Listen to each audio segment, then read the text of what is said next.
రాజమండ్రిలో రైలు దిగి, అక్కడి నుంచి ఎక్స్‌ప్రెస్ బస్సులో రామచంద్రాపురం వెళ్ళి, బస్టాండ్‌లో వెయిట్ చేస్తే, రోజుకు 3 ట్రిప్పులు తిరిగే ఎర్రబస్సు వస్తుంది ఆ ఊరికి వెళ్ళడానికి. ఆ బస్సులో కూర్చుంటే మరో గంట సేపు ప్రయాణం.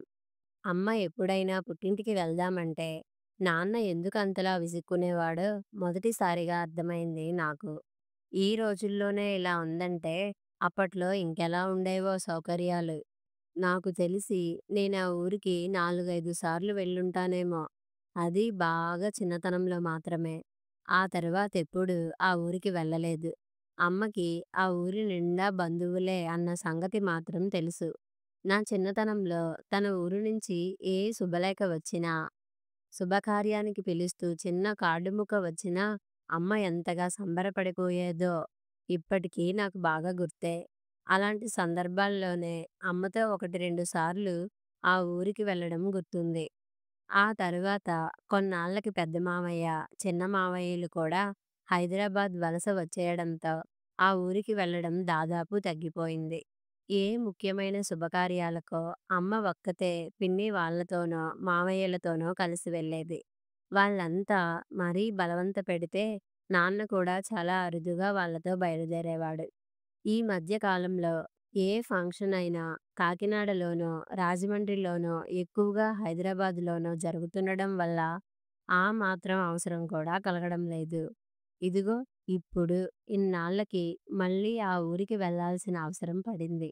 అసలా పనికి ప్రత్యేకంగా పనిగట్టుకుని మేము రానక్కర్లేదు. కానీ అమ్మ పట్టుబట్టడం వల్ల బయలుదేరాల్సి వచ్చింది. నాన్న మీద కోపంతో ప్రయాణంలో దారి పొడవునా నాతో ముభావంగా ఉన్న అమ్మ రామచంద్రపురంలో బస్సు దిగగానే మొదటిసారిగా నోరు విప్పింది. కళ్ళింతలు చేసుకుని చూస్తూ, చుట్టూ ఉన్న పరిసరాలని గమనిస్తూ, రాంపురమేనా ఇది? ఎంతగా మారిపోయింది? అంది. ఆశ్చర్యమో, ఆనందమో తెలియని నవ్వుతో అమ్మ ముఖం వెలుగుతోంది. ఆ ఊరి పేరుని ఆమె పలికిన తీరుకి నవ్వొచ్చింది నాకు. "నువ్వు చూసి దశాబ్దం పైనే అవుతోంది. మారదా మరి ఊరు?" అన్నాను నవ్వుతూ. "ఇక్కడ బస్సు కోసం ఏం వెయిట్ చేస్తాం?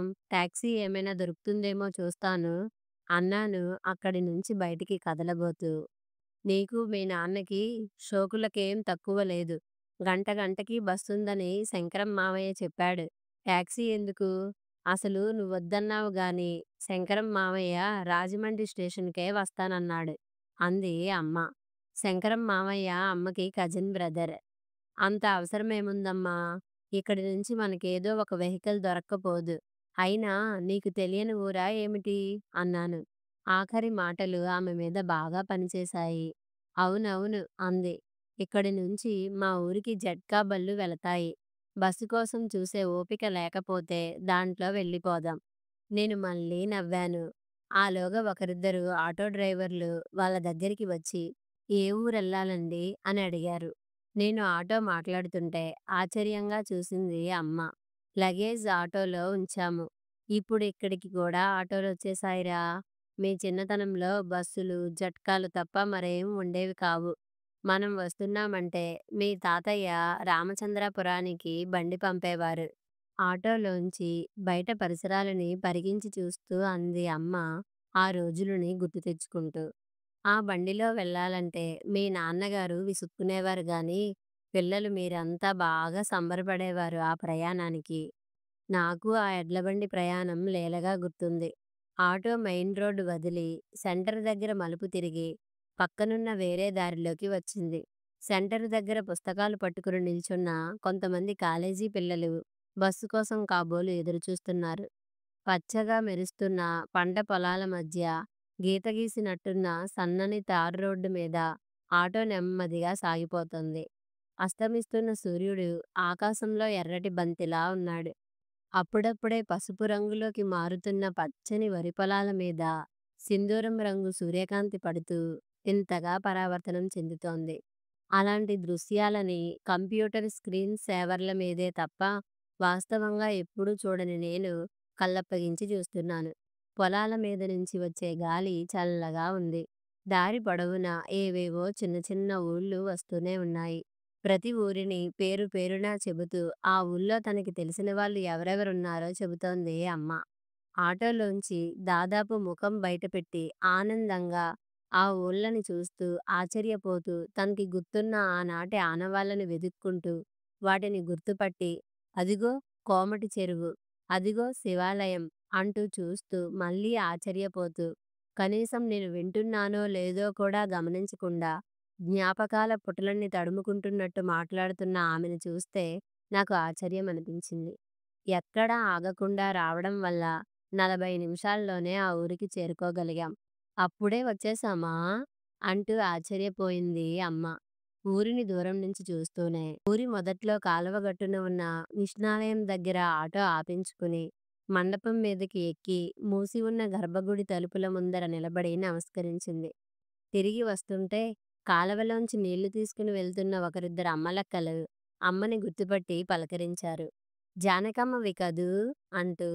అమ్మ కూడా వాళ్ళని గుర్తుపట్టి ఎంత మారిపోయారు అంటూ ఆశ్చర్యపోయి పలకరించింది. 10 నిమిషాల తరువాత శంకరం ఇంట్లో దిగుతున్నాను. సాయంత్రం ఒకసారి రండి అంటూ చెప్పి ఆటో ఎక్కి కూర్చుంది. అమ్మ మళ్ళీ ముభావంగా అయిపోయింది. ఇన్నాళ్ళకి మన ఊరు గుర్తొచ్చి వచ్చావా అమ్మా అని అడుగుతున్నారు వాళ్ళు. ఇక ముందు ఈ మాత్రం కూడా గుర్తు రాకూడదనే మా ఆయన ఈ నిర్ణయం తీసుకున్నారమ్మా అని చెబితే వాళ్ళేమనుకుంటారు? నేను చెప్పకపోయినా రేపొద్దున్న ఈ విషయం అందరికీ తెలుస్తుంది. నలుగురు నా గురించి ఏమనుకుంటారు? మీ నాన్నగారికి ఆ మాత్రం ఆలోచన కూడా లేదు అణుచుకోలేనట్లుగా అంది కాసేపటికి. ఆటో అతనికి వినిపించకుండా జాగ్రత్త పడుతూ నెమ్మదిగా అన్నదే గాని ఆ కంఠంలోని తీవ్రతని నేను గుర్తించలేకపోలేదు. నాకు తెలిసి అమ్మ నాన్నని ఏ విషయంలోనూ ఇంతలా వ్యతిరేకించలేదు. ఏమనుకుంటారు? అయినా మన నిర్ణయాల్లో ఎవరో తెలియని వాళ్ళ జోక్యం ఏమిటి? నువ్వు అనవసరంగా ఫీలవుతున్నావు గానీ, మనం ఈరోజు చేస్తున్న పని మీ అన్నయ్యలు 20 ఏళ్ల క్రితమే చేశారు. అప్పుడు వీళ్ళంతా ఏమనుకున్నారు? ఏమన్నారు? అన్న నాన్న మాటలు గుర్తుకు వచ్చాయి. అవే మాటలని అమ్మకి అర్థమయ్యేలా చెప్పి, చాలా సులువుగా అమ్మని ఒప్పించగలను. కానీ ఆ క్షణంలో అమ్మ ముఖం చూస్తే నాకు అలా మాట్లాడబుద్ధి కాలేదు. ఊరి మొదట్లో రావి చెట్టు క్రిందున్న పెద్ద సిమెంట్ దిమ్మ మీద కూర్చున్న వాళ్ళు, దారి వెంట నడుస్తున్న వాళ్ళు, పనులు మాటలు ఆపేసి మరీ ఊళ్ళోకి వస్తున్న మా ఆటోను ఒకసారి పరికించి చూస్తున్నారు. అమ్మ ఆటో డ్రైవర్కి దారి చూపిస్తూ డైరెక్షన్స్ ఇస్తోంది. ఆటో శంకరం మావయ్య ఇంటి ముందు ఆగింది. మావయ్య కుటుంబం మొత్తం బయటికి వచ్చేశారు ఆటో ఆగిన శబ్దానికి. ఒకళ్ళు మా చేతుల్లోని లగేజ్ అందుకున్నారు. మరొకరు మా ప్రమేయం లేకుండానే ఆటో అతనికి డబ్బులిచ్చి, తాగడానికి మంచినీళ్ళిచ్చి పంపేశారు. రండి రండి, ప్రయాణం బాగా జరిగిందా? బస్సులు టైంకి దొరికాయా? వీడు చాలా మారిపోయాడొదినా. ఇంతుండేటప్పుడు చూసాం, ఇంతలోనే ఎంత ఎదిగిపోయాడు అంటూ గలగలా పలకరింపులు. ఎన్నో సంవత్సరాల తరువాత వచ్చిన అమ్మ ఎంతో అలవాటున్న దానిలా వసారాకి ఎడం పక్కకి వెళ్ళి అక్కడ మందార చెట్టు పక్కన గోలెంలో ఉన్న నీటితో కాళ్ళు చేతులు కడుక్కొని అందరినీ పలకరిస్తూ వాళ్ళతో పాటు లోపలికి వెళ్ళింది. రంగన్న, అబ్బాయి గారికి కాళ్ళు కడుక్కోవడానికి నీళ్ళియ్యరా అన్నాడు శంకరం మావయ్య నిలబడ్డ నన్ను చూస్తూ. గోళంలోంచి చల్లటి నీటిని అల్యూమినియం డొక్కుతో అందించి నేను షూ విప్పి కాళ్ళు కడుక్కుంటుంటే రాములవారి పాదాలకేసి చూస్తున్నట్టు నా కాళ్ళనే చూస్తూ తువ్వాలందిస్తూ అన్నాడు రంగన్న. మిమ్మల్ని చిన్నప్పుడంతా ఈ చేతులతోనే ఎత్తుకొని ఆడించేవారమండి. ఇన్నాళ్ళకి వచ్చారు మళ్ళీ మా ఊరికి. ఇప్పుడు మిమ్మల్ని చూస్తుంటే అచ్చం మా పెద్ద కరణం గారిలా అనిపిస్తున్నారు అంటూ కళ్ళొత్తుకున్నాడు. పెద్ద కరణం గారంటే మా తాతగారని అమ్మ వాళ్ళ నాన్న నాకర్థమైంది. నేను తువ్వాలందుకుంటూ నవ్వాను. తలుపు చాటు నుంచి శంకరం మావయ్య పిల్లలు నన్నే చూస్తున్నారు. నేనటు చూసేసరికి పారిపోయారు. నేను మావయ్య వెంట లోపలికి నడిచాను. అమ్మ అప్పటికే అందరితోనూ కబుర్లలో పడింది. ఇల్లు పెరడు అంతా కలియ తిరుగుతూ తన చిన్ననాటి ముచ్చట్లని నెమరవేసుకుంటోంది. అత్తయ్యని మావయ్యని ఎవరెవరి పేర్లో చెబుతూ కుశలం అడుగుతోంది. మా మేనల్లుడు అచ్చు సినిమా హీరోలా ఉన్నాడొదినా. మా పిల్లలే కనుక పెద్దాళ్ళై ఉంటే మేమసలు వదిలేవాళ్ళం కాదు అంటూ హాస్యాలాడారు అత్తయ్య, ఆమె తోటికోడళ్ళు, అమ్మతో నేను వింటుండగానే. అమ్మ వస్తోందని తెలిసి ఊళ్ళో ఉన్న దగ్గరి బంధువులంతా అక్కడ చేరారు. మరికొంతమంది పనులు ముగించుకుని వస్తామని అత్తయ్యతో చెప్పారంట. అందరూ వస్తారని అనుకుని ఉన్న పెద్ద వంటగదిలో కూర్చొని కబుర్లలో పడ్డారు. నేను వసారాలో ఉన్న ఉయ్యాల బల్ల మీద కూర్చొని తెలుగు పేపర్ తిరగేస్తున్నాను. వాళ్ళ కబుర్లు తెమలేటట్టు లేవు. తెలుగు పేపరు నాకు ఏ మూలకి సరిపోవడం లేదు. మధ్యలో ఒకసారి వచ్చి, "కాఫీ తాగుతావా? పోనీ స్నానం చేసి కాసేపు రెస్ట్ తీసుకో" లాంటి రొటీన్ మాటలు నాతో అనేసి, మళ్ళీ అమ్మతో కబుర్లలో పడిపోతున్నారు వాళ్ళంతా. అమ్మ ఎప్పుడూ నవ్వుతూనే ఉంటుంది గానీ, అప్పుడు వాళ్ళతో మాట్లాడుతున్నప్పుడు కనిపిస్తున్న అలాంటి ఉత్సాహాన్ని అమ్మలో అంతకుముందు నేనెప్పుడూ చూడలేదు. నాకు బాగా తెలిసిన అమ్మే నా కళ్ళకి చాలా కొత్తగా కనిపిస్తోంది. అమ్మకిక్కడ ఇంత ఫాలోయింగ్ ఉందా అని నాకే ఆశ్చర్యంగా అనిపించింది. ఏం తోచక నేను తలుపు సందుల్లోంచి చూస్తున్న పిల్లల్ని దగ్గరికి పిలిచి, వాళ్ళకి మేము తెచ్చిన చాక్లెట్లు, బిస్కెట్లు ఇచ్చి మాటలు కలిపాను. అది చూసి అప్పటిదాకా మొహమాటంగా నన్నంటి పెట్టుకుని కూర్చున్న ఒకళ్ళిద్దరు పెద్దవాళ్ళు కూడా చల్లగా లోనికి జారుకుని అమ్మతో కబుర్లలో పడిపోయారు. వాళ్ళ కబుర్లు నాకు నెమ్మదిగా వినిపిస్తూనే ఉన్నాయి. అరమరికలు లేని గొప్ప గొప్ప స్నేహితులు నాకు మాత్రమే ఉన్నారని నేననుకుంటూ ఉంటాను. వాళ్ళంతా అమ్మకి అలాంటి స్నేహితులే అని వాళ్ళ మాటల ద్వారా అర్థమవుతుంటే నాకు ఆశ్చర్యంగా అనిపించింది. చీకటి పడేసరికి అంతా ఎవరిళ్ళకి వాళ్ళు బయలుదేరారు. శంకరం మామయ్య భార్య వాళ్ళని కూడా భోజనాలకి అక్కడే ఉండిపోమని బలవంతం చేసింది. వాళ్ళు ప్రయాణం చేసి వచ్చింది కదా! జానకిని స్నానం చేసి కాసేపు రెస్ట్ తీసుకొని భోజనాలయ్యాక మళ్ళీ వస్తాం. తీరికగా కబుర్లు చెప్పుకుందాం అంటూ లేచి వెళ్ళిపోయారు. స్నానం చేసి కాటన్ చీర కట్టుకుని వచ్చిన అత్తయ్యకి వంటలో సాయం చేస్తున్న అమ్మ దగ్గరికి వచ్చి మెల్లగా అన్నాడు శంకరం మామయ్య. బావ చెప్పినట్లే ఊర్లో నలుగురితోనూ ఓ మాట చెప్పి ఉంచాను. పొలం కొంటామని చాలా మందే వచ్చారు కానీ మన బంధువుల్లోనే కొందరు బయట వాళ్ళకి అమ్మడం ఎందుకు? ఆ రేటు మేమే ఇస్తాం. మాకే ఇమ్మను అంటున్నారు. నువ్వెలాగంటే అలాగా. దగ్గర వాళ్ళకి వద్దనుకుంటే బయట వాళ్ళనే పిలిపిస్తాను. అదేం లేదు శంకరం. ఎవరికైనా మాకేం అభ్యంతరం లేదు. రేటు గురించి కూడా పెద్ద పట్టింపేం లేదు. మాకేం లేదా పోదా?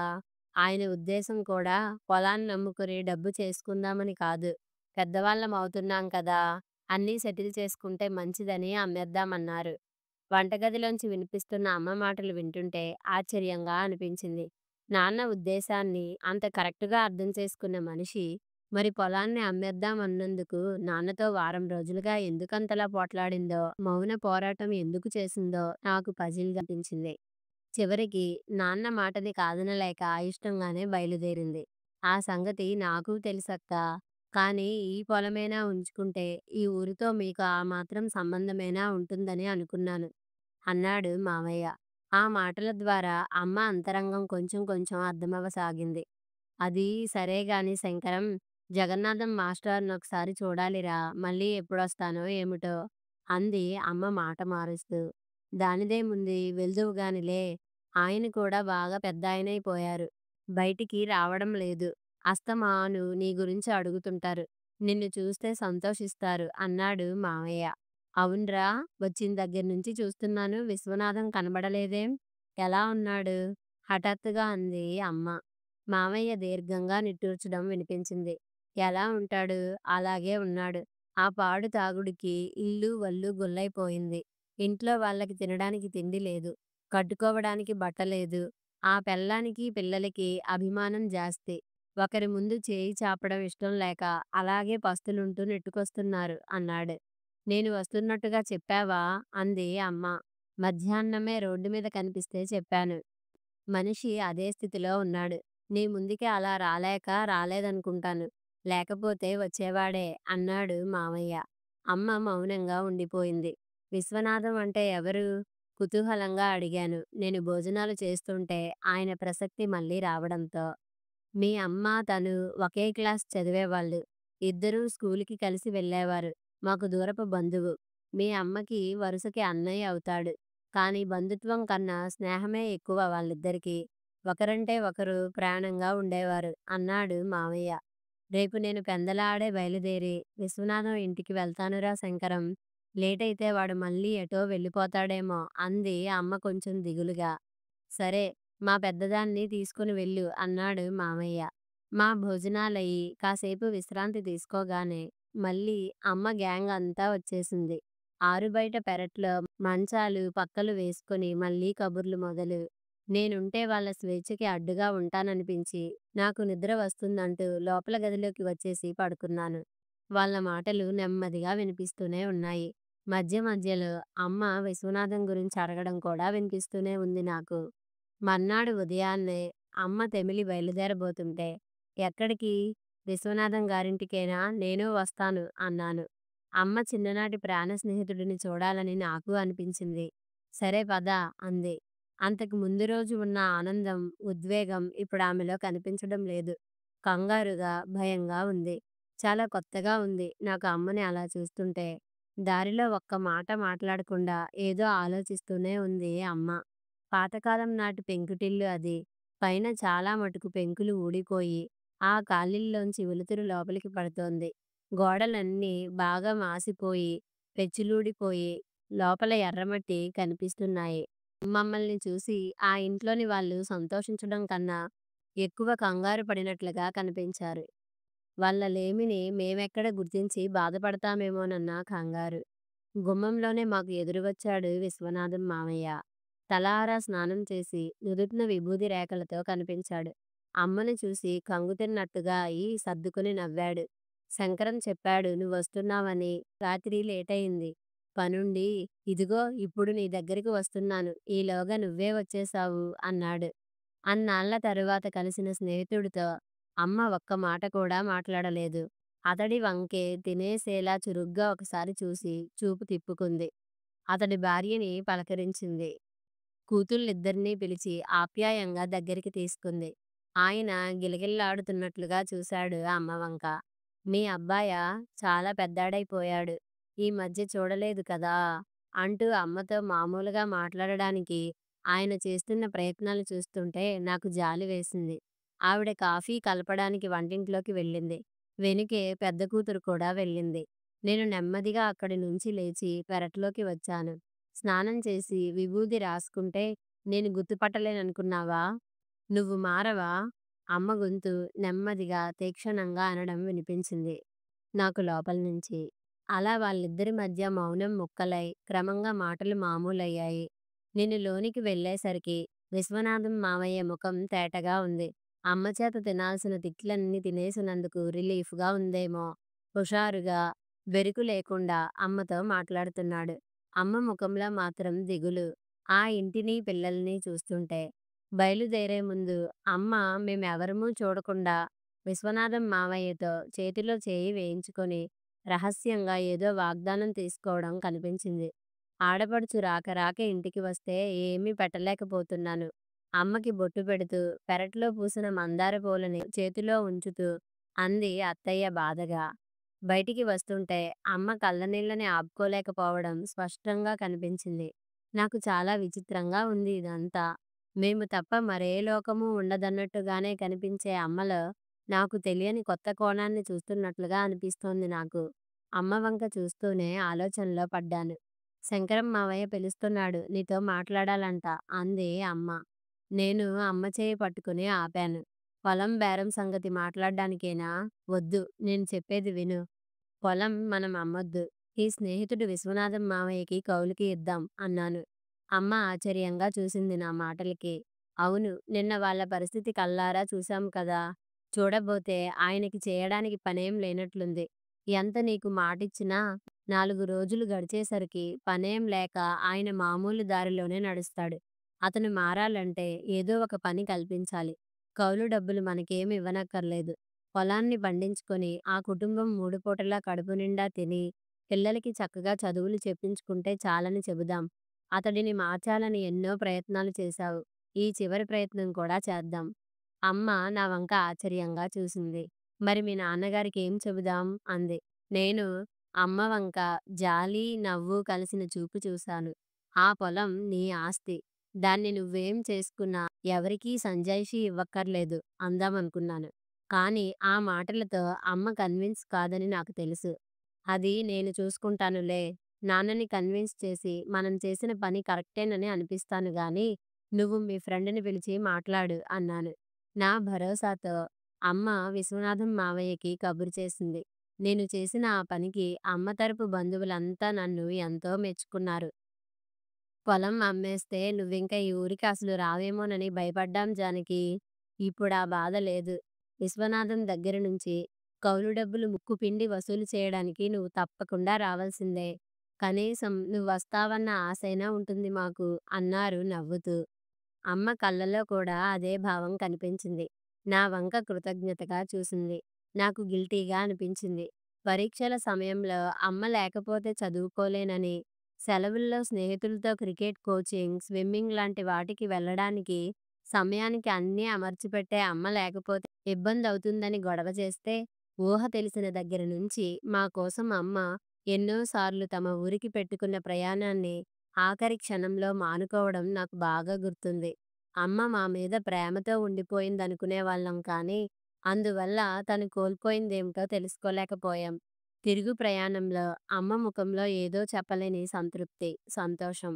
మేము పరీక్షలు పాసయినప్పుడు, నాన్నకి ప్రమోషన్‌లు వచ్చినప్పుడు, ఇంకా చాలా చాలా సందర్భాల్లో అమ్మ ముఖంలో నేను గతంలో ఎన్నోసార్లు సంతోషాన్ని చూశాను. కానీ ఇలాంటి సంతోషాన్ని మాత్రం అంతకు ముందెన్నడూ చూడలేదు. ఆ తరువాత అమ్మ తమ ఊరికి ఎప్పుడు ప్రయాణం పెట్టుకున్నా సపోర్ట్ చేస్తూ, నాన్నతో దెబ్బలాడి మరీ పంపించడంలో నేనే ముందుండేవాడిని. కథ సమాప్తం.